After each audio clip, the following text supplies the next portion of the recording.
Hello, Amir here. I have created this planner for 2024 in Microsoft Excel, and here the first worksheet is the whole year, where we have the months and days and weekdays of 2024, right?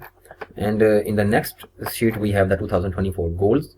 We have the serial number, we have the goal description, expected start date, expected end date, duration, and status. We can select the status from the drop down menu, whether the goal has been dropped or it is completed or it is in process, whatever. And the next sheet is the planner itself, where we have the months, and we have the dates, and we have the empty space to write our own text, or I have given the formula in it that pulls the data from this holidays and events table. I have this worksheet for holidays and events table and appointments and all those things.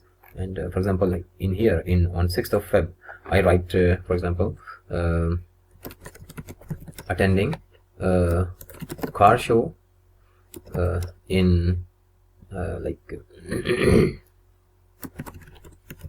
Greenfield on 6th of Feb, and we go to Feb, and on the 6th of Feb we have it on the 6th of Feb.